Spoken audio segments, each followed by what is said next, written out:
13th, Part 3, 3D, by Michael Avallone. Chapter 10, Horror Unlimited. Chris fell into the driver's seat. She searched her pockets frantically for the car keys. When her fingers closed over them, her heart beat even faster. She turned the key. The motor pulsed and then thundered, shattering the stillness of the dark night. She had to back out to the dirt trail road. The headlights stabbed the night, sending illumination streaming. The thickets, the ground, the trees came to life, looking like objects alive, rather than inanimate things. Chris's nerve ends wanted to let out a scream, but she held on to herself and pointed the red van toward the ramshackle bridge. The van moved, sliding forward. The glowing headlights revealed the roadway, and something else. Something far more horrible, far more grotesque and evil. The last thing Chris ever wanted to see again in this world. The giant in the awful white mask, Jason. He had staggered, dazed, from the house out toward the road. As battered as he was, there was enough raw brute strength in him to regain his feet after her solid blow with the log. Chris could not believe her eyes. No man could have survived that blow, much less regained his feet so soon after. Her blood froze. She floored the gas pedal, determined again. She headed the red van straight for the stumbling giant, who stood blinking in the glare of the oncoming headlights. It was now or never. Die, monster, die.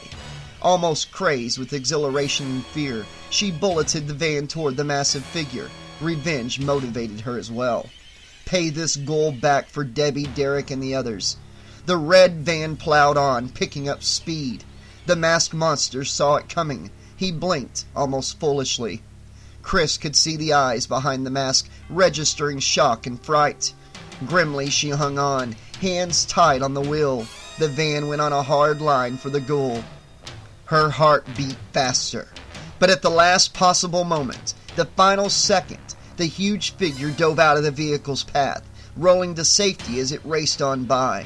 Chris's disappointment was as nothing compared to what happened next.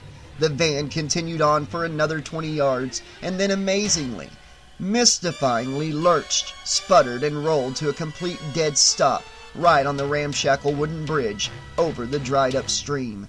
Her blood running cold, she turned the ignition key again and wildly pumped the accelerator. Nothing happened. The van would not start. The motor sounded as dead as a doornail. "Please, please, please," she begged, pounding the steering wheel in agony of suspense. "Start, damn it!" The support beams of the ancient bridge were making cracking sounds, unaccustomed to the weight of a vehicle remaining on its old back. Chris glanced fearfully over her shoulder, looking for the giant. Again she pumped the gas pedal. Again no answering engine roar. The rotted wood beneath the wheels of the van began to creak and sag and strain. Chris flung a look at the gas gauge. The needle mocked her. It showed no gas. And then she remembered the reserve tank system. Her spirit soared. She reached under the dashboard and flicked the tank switch to reserve. She hit the ignition key again, praying half aloud. This time the engine roar sounded again. Quickly she shifted gears, but now all at once the wood gave way. The bridge shuddered and snapped, collapsing beneath the strain of a parked vehicle. The van suddenly dropped straight down into the bed of rocks, not far below, a dead weight. Chris's forehead slammed up against the steering wheel. She was momentarily dazed and stunned by the abruptness of the bridge mishap. She leaned back in her seat, her hands going for her head. She shook herself. Her head was swimming. She tried to clear her thinking, but the nightmare pounded on. The masked monster was upon her once more. Great fists came crashing through the van window, seizing her around the neck. Her hands shot up, trying to pry them loose. She could not scream. She pounded at the cruel hands with her fist, but with no effect. Jason's merciless fingers vised her throat. He was beginning to squeeze very hard. The rough breathing of Jason sounded in her ears like the hiss of death. She rallied at that, resourceful as ever. Her hand found the handle on the van door which rolled up the window. Desperately she cranked the handle with all she had left. The window shot up rapidly, capturing Jason's hands in a vice-like grip. He cried out, a muffled oath, but his hands were no longer around Chris's neck. She went out the passenger door as fast as she could, not wanting to look or count the success of her ploy. Again she was running. She had never run so much in her life. She ran along the dried-up stream bed, following its trail toward the old red barn. She felt like she would never draw another free breath. The dark night closed in all around her. The somber skies hiding the moon did her a favor. Jason could not see her so easily. But he had lifted himself from the window trap by butting his head through the glass and freeing his hands. A mighty growl escaped his deep chest. Maddened, he looked for the girl who had thwarted him all night long, the only one who had escaped his killing hands. The girl he had to kill, now. Chris hopped the fence surrounding the front of the red barn, looking back over her shoulder for the monster at her heels. He was not far behind. The white-masked figure was lurching after her, roaring, crazed, furious with her obstinacy. Chris struggled against the chilling wind sweeping across the landscape as she pulled at the two large wood-slatted doors of the old structure. When she got them open, she hurled herself inside. She grabbed the first thing she could find, a thick-handled shovel. This she quickly dropped into the slots of the door to secure the barrier against outside entry. The blood roared and pounded in her veins. Would this terrible night ever end? But the nightmare was a long way from done. White-masked Jason crashed his big body against the barn doors. The doors gave but did not open. The huge fist bashed at the wooden slats, relentlessly, angrily. Chris retreated deeper into the barn. Turning once again, horror slammed her right between the eyes. The human carnage scattered about the interior of the barn assaulted her head-on. Her tongue stuck in her dry mouth. There were bloody and battered corpses everywhere she looked. Fox, Loco, Ali, and Vera. It did not matter that she did not know them all. Jason's grisly handiwork spoke for itself. Chris began to cry. The tears came unchecked. Weeping had cost her precious time. Shock gave Jason one more edge.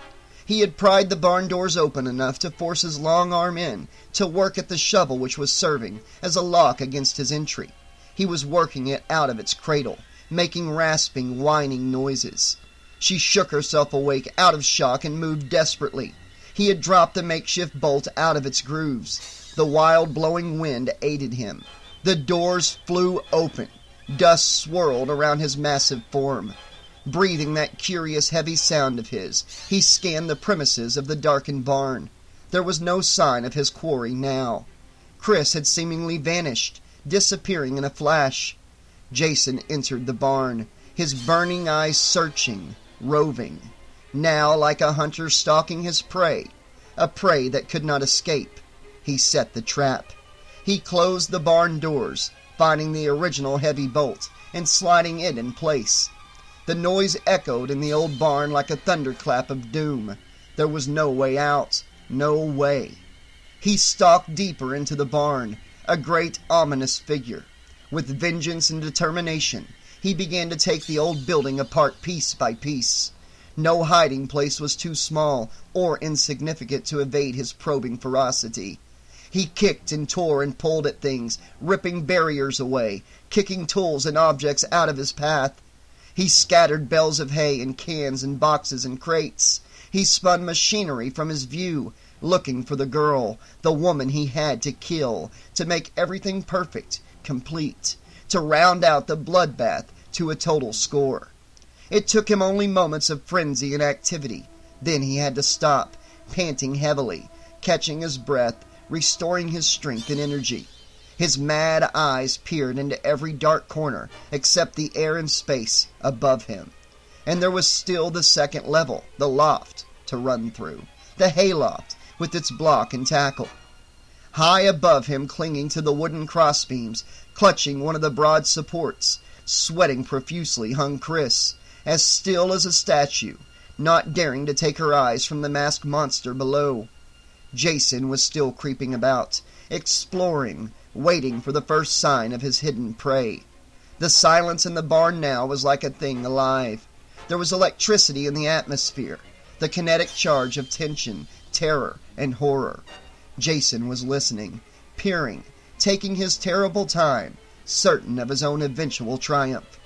The wind built in violence, howling outside, tearing at the wooden frame of the building, making the old wood creak and groan.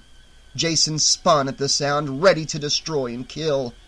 Chris's tired flesh and strength was going fast. Her wet grasp on the wide crossbeam slipped. She slid downward, alarmingly. Her sweaty palms lost their grip on the splintered wood. Now only one arm supported her falling weight as she swung precariously, like a dying limb on a tree. Her heart thumped loudly in her ears, as if the giant below could hear. But he had not heard or seen yet. He was directly beneath her dangling, helpless figure. The moment held for an eternity. Chris prayed once more. And suddenly the giant looked up. Chris let go her perch on the crossbeam. Her strength had finally gone, leaving her as sand leaves an hourglass. Down she plummeted, free of the beam. She landed full force on the monstrous form below her, with the crash and thump of collision. Both figures went sprawling, the giant landing flat on his awesome face. The mask crumpled. She scrambled erect with agonizing slowness. Suddenly she could not run. Her foot, the right one, was caught under one of the lowest wooden slats of one of the horse stalls. Jason lumbered to his feet, dazed, shaking himself. He saw her struggling with her trapped leg, only 2 yards away. He considered her only for a second, and then he laughed. A triumphant laugh. Chris was fighting like a trapped bird to free herself. Jason reached for the long, rusted machete close by, propped against an old bicycle tire. His movements were slow, deliberate, intentionally so, to make her die another death before he ended her life. She saw him coming, saw him tower above her, a black, monstrous figure. She looked up and screamed. The machete was poised for the downward stroke, the killing stroke. Suddenly her foot was free. She butted her lowered head into the middle of the giant, leaning over her, as he struck at her with his rusty machete. The suddenness and hardness of her thrust caught him unprepared. The wind blasted from his mouth, and he fell backwards against the opposite horse stall. Off balance, his big figure hit the ground. Chris dashed for the exit, all sense and sanity gone. Escape was all she cared about, freedom from this mad ghoul and this wild night. She attacked the 2 barn doors, but the bolt would not give. It was too snug and tight in its metal cradle. Behind her, Jason had regained his feet and was coming back, charging across the barn floor, the machete held high. She turned to face him. The door was out of the question. No hope there at all. This was it, the end. But she had to fight. The will to live was too strong within her. The mad giant lunged at her. The machete came slicing for her head. She ducked to one side quicker than a ferret. Terror gave her speed of reflex, the cunning of all little animals who live in a world in which there are bigger, deadlier animals. With full force, the machete throttled into the huge doors, embedding itself deep into the ancient wood. Jason still clung to the weapon, holding on. Chris, given a second's time, ducked under his guard as he struggled to lose the weapon, and raced for the ladder going up to the hayloft. She scurried upwards like a released rabbit. She was rolling a bale of hay over the opening in the loft floor when her nemesis returned, angry and roaring, having released his implanted machete. The duel was on in earnest. It became a real contest, a fight for survival. Young girl against inhuman monster with machete. Chris, rapidly surveying her surroundings, found the rope that hung from the block and tackle. She pulled it toward her, quickly fashioning a hangman's noose. She could hear him climbing the ladder, the rungs groaning under his great weight. She hurried desperately. The time had come. This was indeed it, now or never. There were no more places to hide or to run to. The die was cast. The wind still howled and racketed about the barn, setting up eerie, nightmarish noises. Jason flung off the bale of hay covering the opening in the floor. His massive head popped into view like a jack-in-the-box. He stepped out onto the platform of the loft, machete ready once more. His eyes searched again. The stack of hay bales seemed the most likely place for his victim to be hiding. He took a giant step forward, but he had guessed too late. Immediately from behind him a rope snaked out, looping about his thick throat, tightening into a garrote of death. Chris pulled on the rope with all her strength. The noose tightened. Jason's cheeks expanded under the crumpled white mask. Breath rushed out of him, and then there was no more air to be had. He dropped the machete, big hands going up to fight the noose coiled about his throat. Chris strained, panting, fighting against her own extinction. But something else was needed to stop this monster. She reached down for a heavy iron shovel lying on the loft floor. She let go the rope for just a moment, reared back and brought the shovel down with all of her might on Jason's head with a tremendous blow. She heard a bone snap or break. It was music to her terrified ears. Jason went down, limp, inert, still. For a long, dazed moment, Chris stared down at the supine monster, disgust and venom making a mockery of her lovely face. Her eyes still held flecks of insanity and disbelief.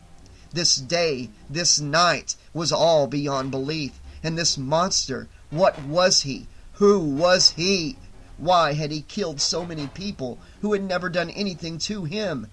Strung out to the literal breaking point, her nerves and muscles spent, Chris did what she had to do. She kicked the monster to make certain he was unconscious. Then she bent over him, taking his legs in her hands, and tried to drag him to the loft opening. Alternately, she pulled, tugged, and pushed until she got the enormous figure to the opening. Somehow she managed. Throughout the whole ordeal, the giant remained unconscious.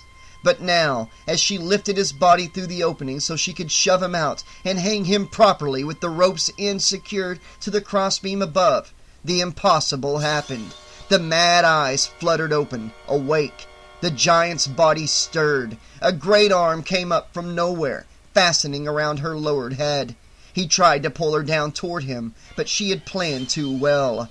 The great legs were already dangling over the edge of the loft opening. Fiercely, her rage helping, the young girl shoved the weakened monster out into space. He tried to scream. The scream would have done him no good. He fell, a massive weight through the loft opening. He dropped like a boulder straight down for the floor of the old barn. When he reached rope's end, his weight pulled the rope tight about his brute neck. There was a snap of a sound. He pendulumed in a dizzy circle, boots well off the floor. His arms went limp at his sides. The noose had done the trick. Shaking, Chris stepped to the edge of the opening. She looked down in spite of herself. She had to see, to make sure he was really dead.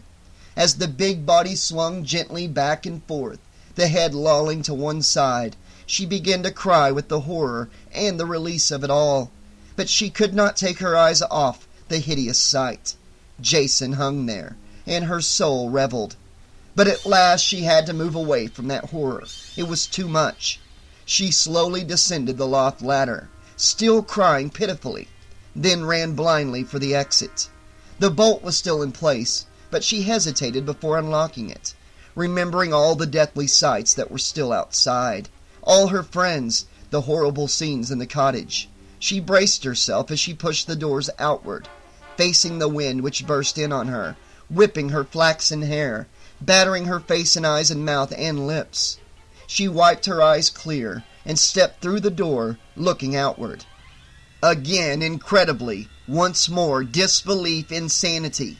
Jason stood before her, the wind and the night at his back. Jason, larger than life, staring at her. Jason no longer hanging back there at the end of a rope from a crossbeam. Jason with the rusted machete in his hand, as before. The world stopped. Chris could not take her eyes from his face. "No! No! You're dead! Oh my God, no!" She backed into the barn like a person moving in a dream. Jason slowly followed her, and now he was lifting the white mask from his broad face. It revealed grotesqueness, ugliness, and total recall. Chris was now paralyzed by the fear of instant recognition. "You! It's you! No!" It was the awful, hideous face from that night. That memory, the night she had told Derek about, the man in the bush, the nightmare creature of her worst terrors, Mom and Dad pretending. She screamed as she recoiled farther back into the old barn, and Jason came at her, leering, a monster come back to life. The shrieking wind seemed to echo her scream, and the night conquered everything. Jason and the machete came toward her. Death, this time, for certain.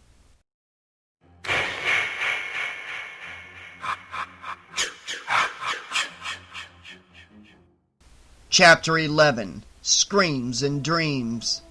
Jason raised the machete over his ugly head for the final execution. He moved into the barn, toward her shrinking figure, every inch and atom poised for this ultimate solution. The building wind, a ferocity of noise and visual violence now, swirled and eddied about him, sweeping dust and litter and sanity away in its tumultuous path. The dark night behind him was a shroud of death. Chris could only back away farther and farther into the barn. He came on relentlessly. His eyes were truly mad. The machete raised higher. She stepped back and stumbled, going down to the ground in a full sprawl. Curling his arms upward, Jason prepared for the downward stroke. Chris closed her eyes and waited. All about the barn, the massacred bloody corpses kept silent, vigil, mute witnesses to the carnage that was about to come. Jason growled deep in his throat. His arms came down. The machete swished through the air, and the dead came to life, if only for a little time. Blood-soaked, dying Ali, still incredibly alive somehow, rose from the bloody ground and grabbed at Jason. Powerful arms locked about the giant's neck and pulled him down. The machete was checked in its lethal descent. Chris heard the interruption. She opened her eyes, heart throbbing wildly. But the dying Ali was no match for his murderer. Almost gleefully, Jason swung the machete again. It came down on the black man's wrist, chopping off an outstretched hand in one swift stroke. Straddling the dying man, Jason went at him with the machete, slashing away unmercifully. Ali died instantly this time, hardly aware of the nightmare he had awakened to. One last powerful thrust, and Fox's man was gone forever. Then Jason turned his attention back to Chris, and got more than even he had ever bargained for. While he had been busy with the black man, she had found a sickle, the only available weapon close at hand. She seized it with all the hatred and determination left in her aching, bruised, tortured body. Jason looked up. His eyes went wide with fear. For a moment he almost looked human. But it was only an illusion. Chris was running right at him, something shining in her hand. It went aloft and came down with one vicious swiping motion, and lopped the mad monster named Jason's head off, directly where his neck met his shoulders. Crimson and carmine and vermilion flowed. The huge body flopped, thrashed, and then did not move. It was still. This time it would not come back to life. It could not. The head lay a few feet away from the body, frozen, faced in death.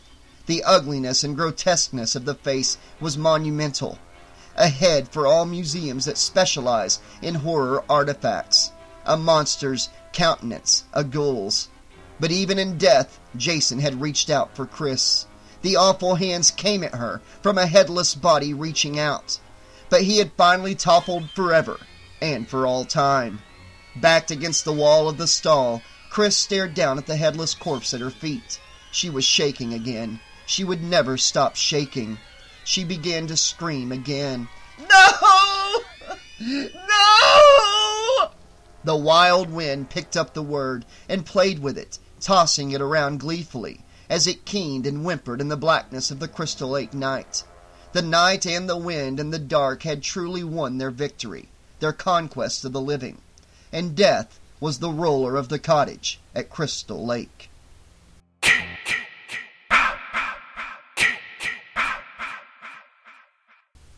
Chapter 12. Abel's Prophecy. The sun was high in the sky, and white, fleecy clouds had the lamb-like look. All in all, a lovely day, despite the local murder sprees which had taken over the countryside. There was little else to think about in the country these days. In the master bedroom of the rustic cottage at Crystal Lake in Pinehurst County, Chris lay in a huge bed, the coverlet tucked up to her chin. Her eyes were blinking erratically from side to side. Her blonde hair lay in limp disarray on the pillow. The night had been hideous for her. She had slept the sleep of the mentally deranged, a fact the man standing at her bedside was quick to note. He was a doctor, and somehow he bore an uncanny resemblance to the old bedraggled bum of Chris's yesterday, Abel, the whiskered weird one. The doctor was holding a glass of water in one hand and a pill in the other. He handed both to Chris with a patient smile. Blankly, she took the objects and used each of them as prescribed. Her brain would not rest. It was too easy to let others do her thinking for her. The door to the room opened softly. The sunlight streaming through the bedroom window reflected on a tall, burly man in a police uniform. Chris blinked again. But she did recognize the chief of police of her town. A good man, a kind man. She had always liked him. But the doctor, about him she wasn't too sure. When she handed the empty water glass to him, her distrust of the man was all too apparent. The police chief smiled warmly. "Everything's just fine now. All taken care of. Your parents are on their way. They should be here by early evening." The doctor, who looked so much like Abel, had taken her unprotesting wrist and was silently checking her pulse. Chris stirred. Something was fighting inside her to be told, but it was all so confusing. The night, the memories. "I asked you both about my friends," she quavered in a little girl's voice. "I want to know. They're all dead, aren't they?" The chief looked at the doctor. The doctor looked at the chief. The doctor was shaking his head, concerned.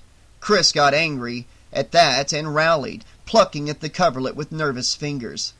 "Do you think I made it all up?" she demanded angrily. "Why haven't you found them? They're all out there at the cottage, and he killed them all. I killed him." The chief grunted. "Best thing for you to do now is get some sleep. Like I told you, everything's just fine." The doctor seemed to agree with that conclusion. He placed Chris's arm gently on the bed. "Doctor's orders now," he purred. "Rest and relaxation, young lady. Just like the chief said, you're going to be just fine."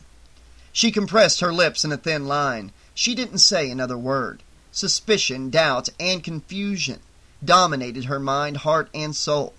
What was going on here? Why didn't they believe her? It was all so easy to check out, wasn't it? The cottage, the lake, the barn, the broken bridge, the stalled van, the dead bodies all over the place. But she could only watch as the two men exited the room, closing the door softly behind them. Chris's eyes blinked again, side to side, back and forth, to and fro. Nothing seemed quite real to her. Outside in the hallway, behind her closed bedroom door, the chief of police and the doctor talked things over. They were both a little worried. A thing like this could spread to all the other young people in the town, maybe the older ones too. You just never knew. "I've arranged for the officer to stay around the clock, Doctor, just in case there is anything to the poor girl's story.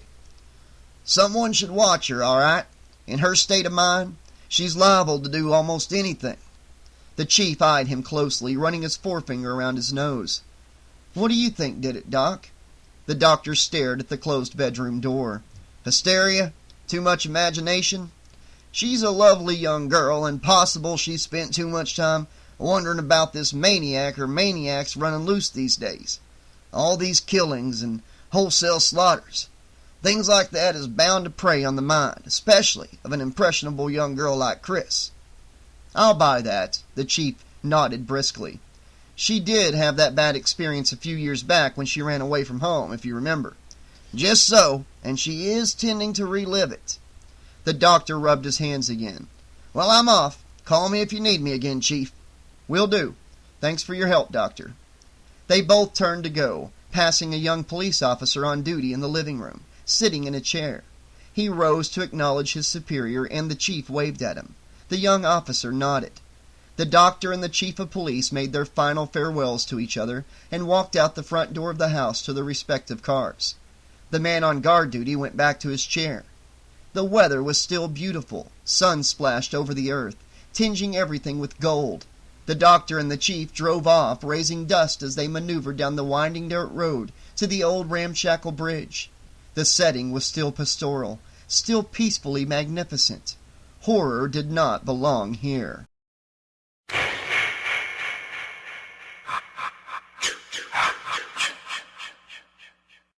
The young officer left on guard duty looked at the watch on his wrist and nodded to himself.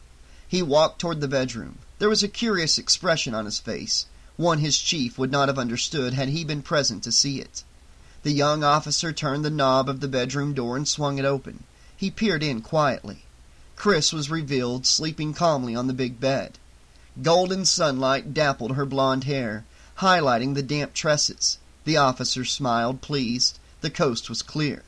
He closed the door softly without so much as a murmur, then crossed on silent feet back to his chair to wait. He knew what his job was, to keep the young female from getting hysterical and going off the deep end again. Considering the mad, wild, and woolly story she told, Jesus! What if the story was true? But it couldn't be true. As soon as the young officer closed the bedroom door, Chris opened her eyes. She waited for a long moment and then sat up listening. When she was sure he was gone and not hiding behind the door, she left the bed. Inserting her bare feet into a pair of slippers, she grabbed her bathrobe lying on the chair close by. She tied the belt tightly about her waist. Slowly, tiptoeing, she went to the bedroom door. Her manner and all her movements were as stealthy as a jungle cat, or someone who has come to rob, steal, and kill. She edged open the bedroom door and peered down the hallway. She saw the young officer leaning his head back against the wall, his long legs out in a straddling posture. His eyes were closed. He was already asleep. Chris's smile was something no artist ever could have painted. Like the Mona Lisa, it was enigmatic, a puzzle, a mystery. Her thoughts at that moment would have been unfathomable. She slipped down the hall like a wraith, turned at the staircase, and glided its length without a whisper of sound. The sleeping young officer did not stir. He was snoring lightly. The house was like a tomb, an unopened tomb. The dust of centuries seemed to shine in the sunlight, washing the interior. Chris headed for the front door. She tried not to run. She was on her way to the barn, where the answers to everything lay, where they had to be, before she went out of her mind completely.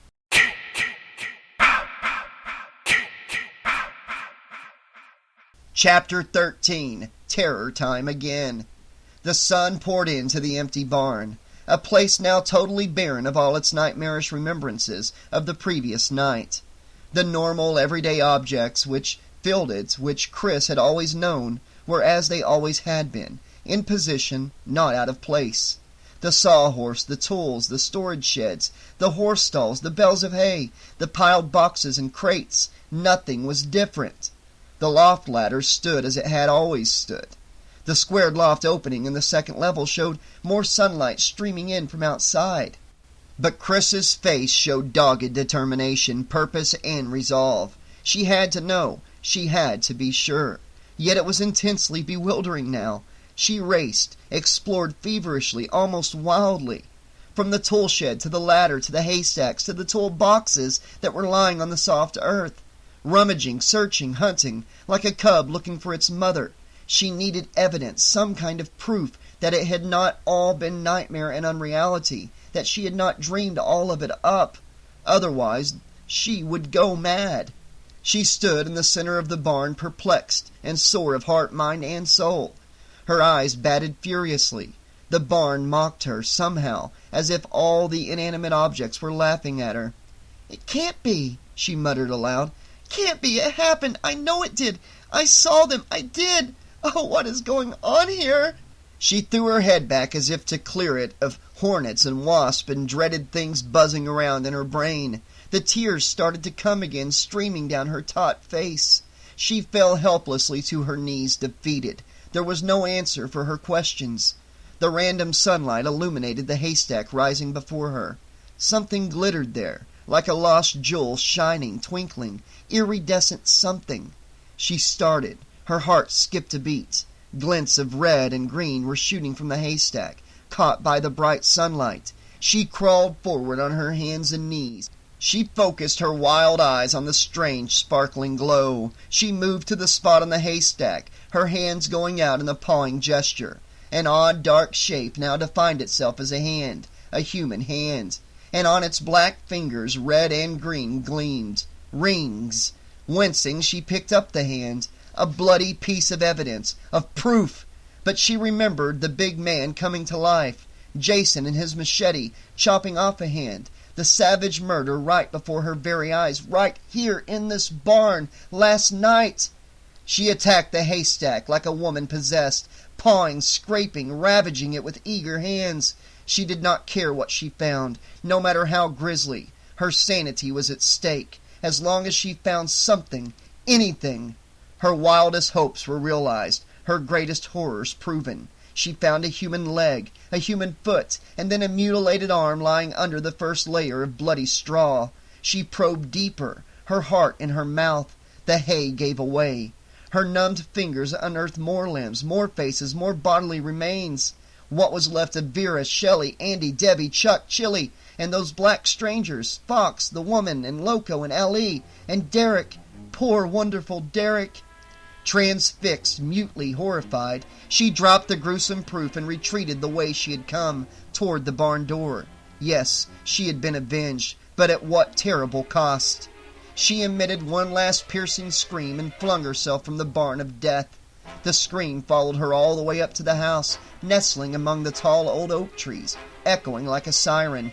"I found them!" she shouted for all the world to hear. "In the barn, they're all dead! Help me! Help me!" The young sleeping officer must have heard her. The front door of the house was swinging wide when she got there. Throwing herself at the door, still screaming and pounding. "Open the door! I found the bodies! Let me in! Help! Please let me in, can't you?" The door pulled back, opening wide. A huge shadow stood there. Jason. His arm drew back, coming down from on high. Something glittered in the dazzling sunlight of the new day. Chris started to scream again, but not before the machete lopped off her head, bringing the nightmare full circle.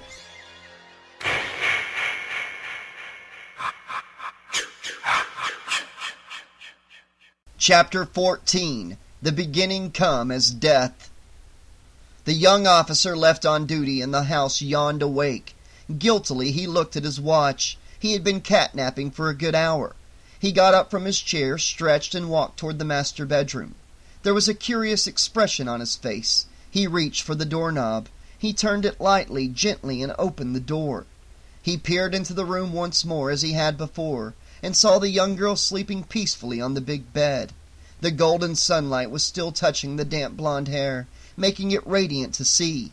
He waited only a second longer, nodded to himself, and then closed the door again. All was well. The juicy blonde was okay for the time being. Everything was still cool. The smile on Chris's face was almost angelically serene. The young officer was pleased. This job was going to be a snap. No sweat at all.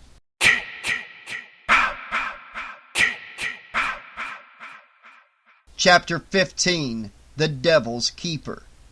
Ed Harris, station KLTZ's early morning reporter, was back on the job that day. Indeed, all of Pinehurst's bewildered and terrified citizenry wanted to know all they could and more about the crime wave circulating in the county. Hell, if a maniac was on the loose and people were getting slaughtered like flies, it was high old time the police department got on the ball and caught the person or persons responsible. What were people paying taxes for? The breezy Harris, however, had little of note and interest to offer his listeners. It seemed the authorities had made very little progress since the horrible discovery of 2 more victims in their marketplace store and home. The details of the massacre of Harry and Edna was topic A in Pinehurst County. All folks could do was lock their doors, watch out for strangers, and hope the killer or killers would be caught real soon. Never had so many phone calls been made to KLTZ switchboard in its entire history on the air. Harris did have one bit of new information nonetheless. In a calmer voice with some lightness in the tone, he delivered the following tidbit to his anxious and nervous audience. Local police arrested a man today who was walking on the back roads behind Crystal Lake, calling himself only Abel. The man is an obvious vagrant. He was wearing old hand-me-down clothes and is somewhat of a Bible quoter. He is a tall man with full white whiskers, and his eyes are unusually bright. Officials estimate he is well over 70, but he is by no means feeble. It took 3 officers to bring him into custody. Authorities are holding him for further investigation. As of now, no one knows the suspect's true identity. The only note of interest here is that when in custody, The old man kept saying over and over again, "It is Judgment Day. The time is come. Repent, ye sinners, and I will take you to him who will save us all." Unquote. And now, turning to the local sports action today, all Pinehurst County shuddered. What was going on in their peaceful little community? Only Chris knew, and nobody was listening to her.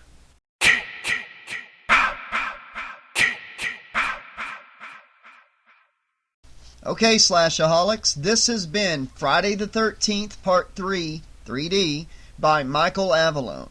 This is one of 2 official novelizations that were made for this movie, Friday the 13th, Part 3. This one, obviously, as you can tell, was based on an earlier script for the movie that never got used. A lot of the script did get used in the movie, but yeah, some very big things are different in this version as what we got in the movie. I'm still going to read the other novelization. The other one's written by Simon Hawke. I'm still going to do that one on the channel in the near future, so we'll have both of them available so you can compare them.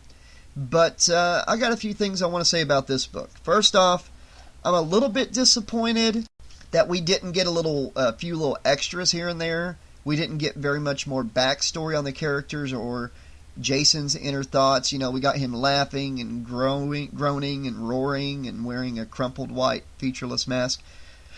Anyways, that was my biggest pet peeve of this book. It was just straightforward with the script that they were given, probably, and there just wasn't much new material there that novelizations usually try to include. Now I want to go through a lot of the differences. Sorry, losing my voice. A lot of the differences that kind of stick out in this book. The big one, 2 of the big ones being Jason not wearing a hockey mask, just wearing like a white featureless drama type mask. And like it crumples, like is it plastic? Is he wearing like a cheap plastic blank Halloween mask? Anyways, the other big one is Jason getting his head chopped off.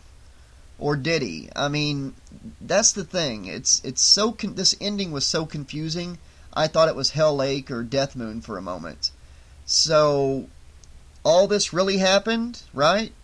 But somehow all the body parts got hidden in the hay? Or was that just part of her dream? And if the whole thing with the doctor and the sheriff and her finding the body parts hidden in the hay was a dream, then why is she still in bed after Jason chops her head off in the dream and that cop's still there? I mean, and then if that was just a dream and all this really did happen, then why didn't the reporter at the end of the book there on the radio talk about the murders that happened at Higgins Haven? Did they not happen? Did they happen? Is the author trying to say that this is all like a fever dream of somebody that had a assault done to him a few years earlier, like she did? Is she just going through? Is she going mad because of what she went through before, and now she's inventing all this in her head, and she's hallucinating it? The attacker that attacked her killed all of her friends. I mean, fill me in here. Does anybody else know what the writer was going for here? Did it really? Is he saying it did happen? It didn't happen? It's all in her head? Or are the police in the town trying to cover it up so they don't spread more mass panic after Harry and Edna's death? I don't know. That confuses me. Derek's name was different. That was different. Loco was white in the movie. He was black in the book. The author sure did like to use the word black as an adjective. Boy, oh boy.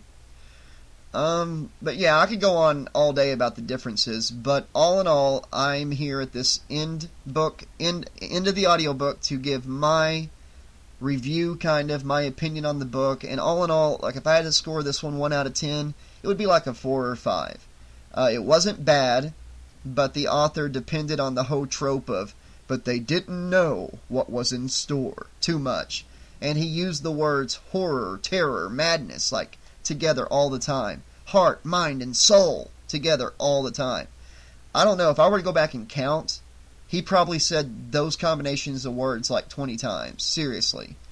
And towards the end, it's like he couldn't decide if he wanted to mess with the script that was given to him and put his own thing in and make it, did it happen, didn't it happen, or if the script he was given was just confusing as hell and he did the best he could. But can y'all imagine if this script had stayed? We would have never got Friday the 13th Part 4. I mean, How do you bring Jason back after he gets his head lopped off? Seriously.